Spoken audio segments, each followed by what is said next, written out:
কেমন আছো বন্ধুরা? আশা করি সবাই ভালো আছো। আজ আমি নিয়ে এসেছি দারুণ একটা ইউনিক রেসিপি, কচি রসুন দিয়ে বাটা মাছের ঝোল। পেঁয়াজ কলি দিয়ে তো অনেক খেয়েছেন, এবার কচি রসুন দিয়ে একটু খেয়ে দেখুন। আমি বাটা মাছগুলো ভালো করে পরিষ্কার করে হালকাভাবে ভেজে নেব। এই জন্য আমি কড়াইতে তেল বসে দিয়ে মাছটা ভেজে নিচ্ছি। আর আমি এখানে মাঝারি সাইজের মাছগুলো নিয়েছি, দেখতেই পাচ্ছেন। আমি মাছগুলো উল্টে পাল্টে হালকা করে ভেজে নেব।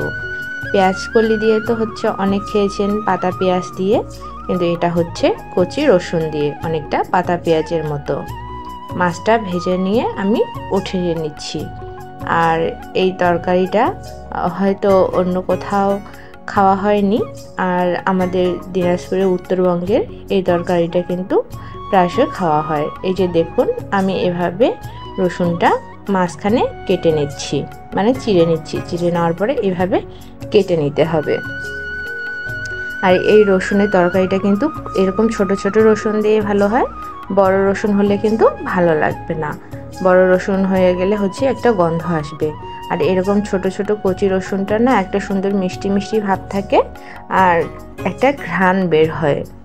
এই জন্য কচি রসুনই ব্যবহার করতে হবে এই রান্নার জন্য। এভাবে আমি সব রসুনগুলো কেটে নিয়েছি। আর এদিকে আমার মাছ ভাজাটাও হয়ে গেছে। ওই মাছ ভাজার কড়াইতে আমি আর একটু তেল দিয়ে দিলাম 2টি তেজপাতা। আর এগুলো তেজপাতা দেওয়ার পরে আমি দিয়ে দিচ্ছি আদা কুচি। আমি আদাটা থেতো করে দেব না, কুচি করে দেব এই রান্নাটাতে। আর কুচি করে আদাটা একটু ভেজে নিব। আর আদাটা যখন তেলের মধ্যে ভাজা হয়, কুচি করে আদাটা এত সুন্দর একটা ফ্লেভার বের হয়, খুব সুন্দর লাগে এটা। আদাটা একটু ভেজে নেওয়ার পরে আমি এখানে দিয়ে দিলাম কয়েকটা পেঁয়াজের টুকরো, দেখুন। আর এই রান্নাটাতে কাঁচামরিচ দিতে হবে। আমি কাঁচামরিচ, পেঁয়াজ এগুলো এখন দেওয়ার পরে ভেজে নিব। আর এটা ভালো করে ভাজতে হবে। পেঁয়াজটা ভালো করে যখন ভাজা হয়ে যাবে তখন কিন্তু ওগুলো দিতে হবে। আমি এখানে পরিমাণ মতো লবণ দিচ্ছি, দিয়ে দিলাম হলুদ। আপনারা আপনাদের স্বাদ পরিমাণ অনুযায়ী দিবেন। এই যে লবণ আর হলুদ দেওয়ার পরে আমি এটা ভেজে নিচ্ছি। এটা কিন্তু লাল লাল করে ভেজে নিতে হবে, যেন আর পরবর্তীতে এটা কাঁচা কাঁচা গন্ধ না করে। এটা যখন ভাজা হয়ে গেছে, আমি এই পর্যায়ে দিয়ে দিচ্ছি ওই যে রসুনের গাছগুলো, যেগুলো আমি কেটে রেখেছিলাম। রসুনের গাছগুলো দেওয়ার পরে আমি নেড়ে নিচ্ছি। আর হ্যাঁ, দেখতে হবে রসুনের গাছ দেওয়ার পরে রসুনের গাছ থেকে জল ছাড়ছে কিনা। অনেক সময় হয় কি, রসুনের গাছ থেকে খুব বেশি জল ছাড়ে, তাই প্রথম পর্যায়ে জল দিতে যাবেন না। দেখুন, আমি কিন্তু জল দেইনি। যদি রসুনের গাছ থেকে জল না ছাড়ে তাহলে আপনারা একটু জল দিতে পারেন, তবে একটু সময় নিয়ে কষালেই অবশ্য রসুনের গাছ থেকে জল বের হয়ে যায়, কচি রসুনের গাছ হলে। এভাবে কষাতে কষাতে কিন্তু ভালো করে কষিয়ে নিতে হবে। দেখতেই পাচ্ছেন আপনারা, আমি অনেকক্ষণ ধরে কষাচ্ছি। আর হ্যাঁ, এই রান্নাটা কিন্তু খুব ভালো করে রসুনের গাছটা কষাতে হবে।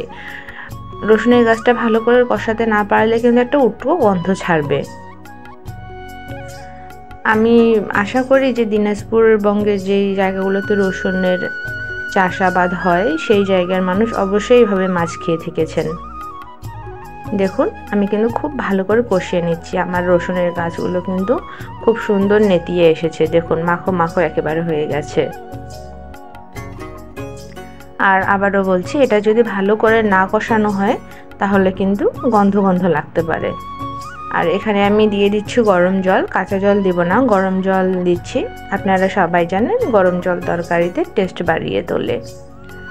আমি সুন্দর করে গরম জল দিয়ে দিলাম। দেওয়ার পরে এখানে আমি মাছটা দিয়ে দিব। আমি এটা খুব একটা ঝোল করব না, বা খুব একটা ঘনও করব না, একটু মাখো মাখো যেরকম হয়। দেখুন, আমি মাছগুলো দিয়ে দিচ্ছি। মাছটা আমি আগে ভেজে রেখেছি, সেই ভাজা মাছটা দিয়ে দিচ্ছি। মাছটা দেওয়ার পরে ওই যে দাগ আসলে আমি একটু মশলা দিয়ে দিব। রান্নাটা কিন্তু আমার প্রায় শেষ। এখন এই যে দেখুন, মাছটা আমি দিয়েছি। এখন একটু নেড়ে দিচ্ছি ঝোলের মধ্যে। আর এই রেসিপিটা একটু এভাবে বানাবেন, দেখবেন খুব ভালো লাগবে খেতে। আমি এখানে সব ধরনের মশলা একখানে গুঁড়া করে রেখেছি, জিরা, গরম ধনে সব মশলা একখানে আমি গরম করে রেখে এখানে আমি গুঁড়া করেছিলাম। সেই মশলাটাই আমি দিয়ে দিলাম। একটু দেওয়ার পরে আমি নেড়ে দিয়েছি। তারপরে ডাক আসলেই উঠিয়ে নিব। আমার রান্না কিন্তু শেষ। এই কচি রসুনের পাতা দিয়ে মাছটা এত সুন্দর করে খেতে, জাস্ট ওয়াও। এই দেখুন, এটা হচ্ছে আমার রান্নার ফাইনাল লুক। আমার রান্নাটা যদি ভালো লেগে থাকে অবশ্যই চ্যানেলটি সাবস্ক্রাইব করবেন আর লাইক কমেন্ট শেয়ার করে পাশেই থাকবেন।